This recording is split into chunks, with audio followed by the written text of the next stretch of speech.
Welcome to the first requested only way to play guide. If you want to request a guide as well, then skip to the end of the video for all that sellout stuff. But be warned, you're going to miss like 50 jokes and 3 funny ones, and maybe some good tips, no promises. Abaddon is from Earth, just like Zeus. I mean, technically he's an angel, so he's from heaven, or he's a place name, so he's from Abaddon, but still, food for thought. Abaddon is also a hot girl in the Supernatural series. This information I'm giving you will somehow make you a better Abaddon player.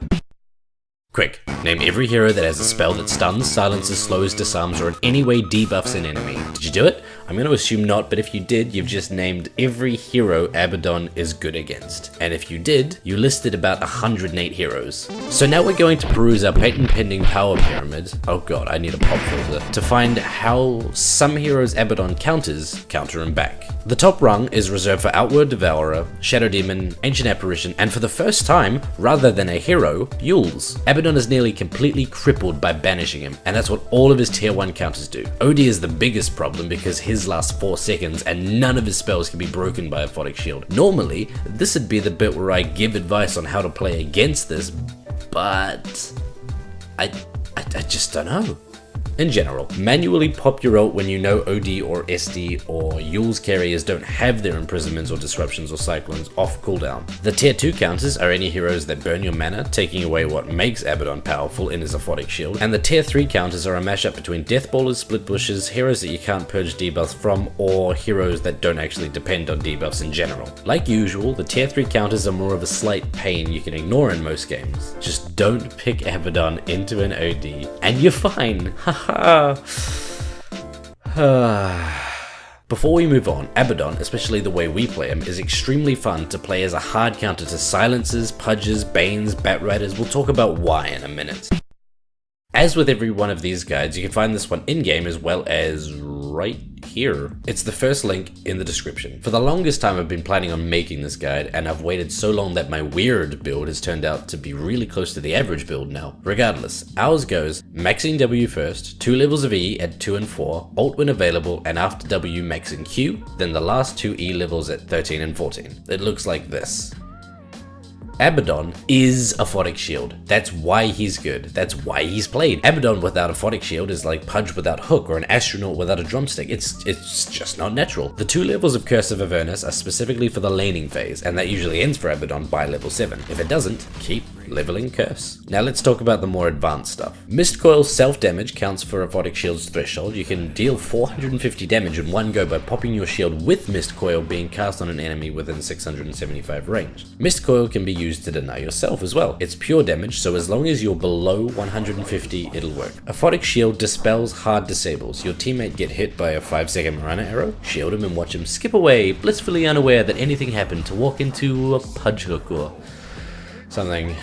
I mean, Abaddon can't win everything. Aphotic Shield makes you take 0 damage until it's gone, which means you could get Blink off of cooldown, stop people from lifestealing you, stop Psy Blades from working, all that good stuff. The important one is Blink, but the other ones are sort of interesting to think about. Aphotic Shield running out or being removed will always cause the burst of full damage to happen. That means removing one shield by casting another one will deal damage. There is no way that Aphotic Shield won't deal damage if it's put on you, unless the enemy is invisible or out of vision, so that sucks. Curse of Avernus, for some weird reason, is not a unique attack modifier, and it can be put on buildings. It also has the most frank flavor text of any spell, where Ogre Magi's multicast has, despite being largely incapacitated by his IQ, the Ogre Magi's success at battle is attributed to pure skill, which is just lovely. Abaddon has the curse that slows an enemy, speeds an ally. No shit. Thanks, flavor text writers. Borrowed Time can dodge projectiles and applies the same level of dispel that Shield does. It can be cast during nightmares, cyclones, dismembers, fiend scripts. As long as you aren't silenced, you can cast it. If you find yourself under 400 health when it comes back, it won't activate until you take damage. Very embarrassing early when 400 HP is like 80% of your health and you are just farming on 300 or so to then take a 2 damage hit from a range creep and make it pop. Remember to always be on the lookout for the need to manually cast Borrowed Time when you're up against like a Lina or a Dagon 5. If one damage instance of over 400 kills you, Borrowed Time won't auto-activate, so you have to cast it knowing you're about to get bursted. It's pretty easy to do against Lina with the wind-up animation and the 0.25 damage delay, like so. But Dagon, with its instant cast, well, that just takes the power of prediction, and that is an extremely high tier talent. So good job if you have it. You don't need these guides. In fact, please teach me. Abaddon's item build is the most plain and vanilla item build I have for any hero. There's no real point where you even notice your items are doing anything. Like, okay, AM picks up a Battle Fury. Oh god, he's farming like a machine. Alchemist picks up a Radiance. Oh no, he's a real threat now. Abaddon picks up a Vlad's. Oh, cool. I guess he's just a powerful hero who now has an aura too.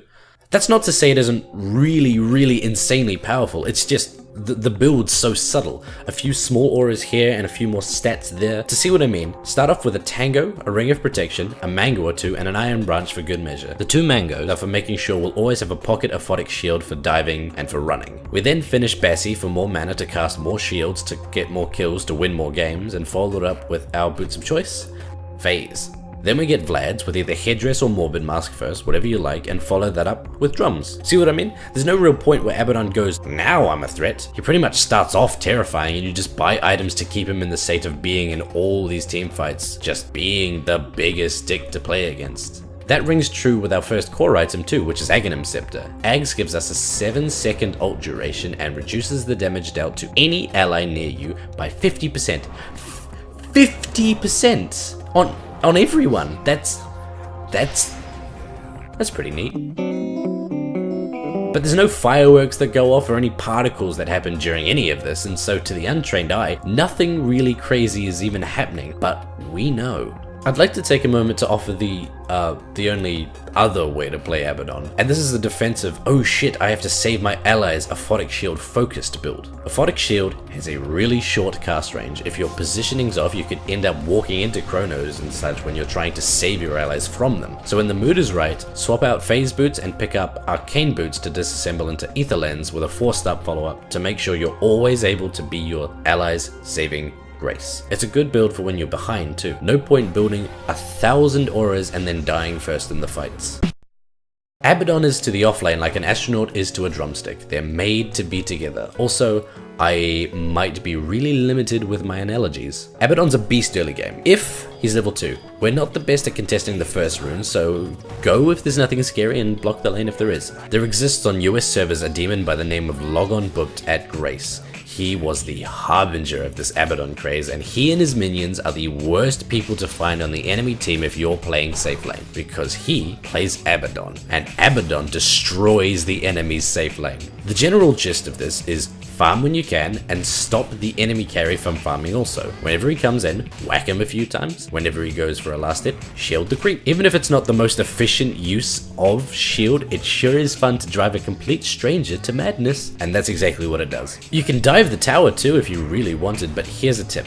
Prime your shields. Cast one, wait for the next one to be off cooldown, then dive. You can always have another shield available. And be careful, you're not invincible. As soon as your Aphotic Shields are gone, you can die. You have very low armor, and you didn't get a Stout Shield or anything to help you tank a tower. By level 6 though, you've really got no excuse not to dive. Unless the tower's gone already, in which case, sweet, go to the opposite lane and do the same. Right after level 6, as long as Abaddon has mana, Abaddon is one of the greatest heroes in the game. In fact, let me show you a power peak chart so you can truly grasp the Lord of the Font. Level 2 is your first peak, then 2 more at your first level of ult and your max level of shield, 6 and 7. You'll notice that there aren't really any peaks for Borrowed Time's other levels, and that the early game has on average the higher points than late game, but maybe that's just because I don't really have much experience late game, so I can't really write about it. Abaddon, when built like this, and constantly pushing, can easily close a game by the 20-minute mark. Let me just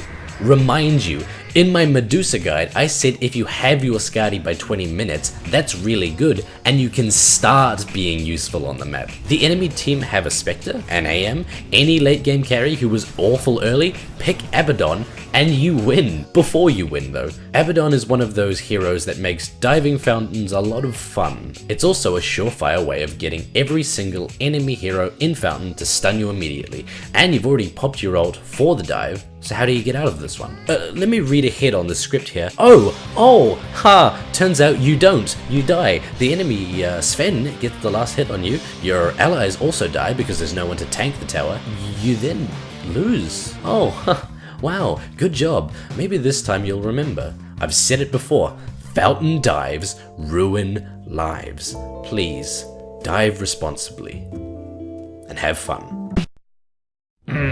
Well, 6.87 just came out as I was rendering this video. Luckily, Abaddon's changes were pretty much next to nothing. I'll be updating the Steam build so you get the new windlace for your drums first. What else? Curse of Avernus is ever so slightly better. Bassie's lost one armor. See, like, nothing really crazy. Abaddon still counters the same hero, still goes the same items. He doesn't really need any of the new items, even situationally, I don't think. In all honesty, I'm super suspicious that this update went so conveniently for me. So, with 6.87 out now, I'd imagine a lot of you would like some custom-only way to play guides to wrap your head around your favorite heroes' changes. If that's true, for 1 week, the $20 Patreon perk has no patron limit, and the videos will be made within the week. Or, if it's a long one, the fortnight. This particular guide was brought to you by Hyper Trouble, Dota 2 Noob, Pearson Newborn, Free Kill, Chet Cohen and Simon Jandelbars, Evil Motherfucking Jellyfish, Aaron Tang, Jacob Miller, Chestnut, Yabos McGee, Aldo Sasanto, Adam Sianan, Tsunami Shadow, Gregulus, Crean, Leafshank, Luca Droppers, Joy Deludens, Michael Robb, Lucas Sabecki, Wing, Mutton Thoreau, Max of S2D, Shoops, John Boone, and Red Mitchell. Tune in next time to actually see a series of 8.87 ready guides, beginning with Hurricane Pike Drow, which is 4 staff, Dragonlance, that new item.